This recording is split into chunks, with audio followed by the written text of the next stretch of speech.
Şükür, urmatlı kollegalar, elimiz bayıdı, ayıl jergesinde, bunda 3'tön 4'tön maşineler var. Bunda yaşoo şartын көрсөңүздөр деле мынакей айыл жергесине барсаңыздар, мынакей мында шаардан кем эмес жашап калдык. Мына мен өзүм айылдык баламын. Мен айылда көп жүрөм, айылдыктар менен сүйлөшөм. Ошол мынабу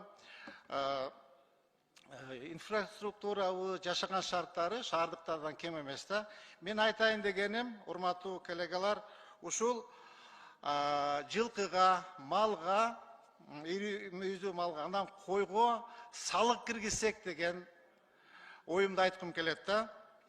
Азыр орточо эсеп менен бир жылкынын баасы 70 миңден 100 миң сомго чейин. Bir iri müyüzdü malın bağısı 60 minden 70-80 min geçeyin. Koydun bağısı olsa 12 minden 17-18 min geçeyin.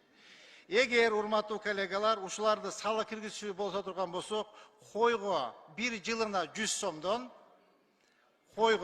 bir koyga yılına 100 somdan iri müyüzdü malga yılına 250 somdan жылкыга деле 250 сомдон киргизчи болсок, bizde urmatlı kollegalar bir yılda ошол айыл өкмөтүбүздүн бюджетине 1,5 milyar сом каражат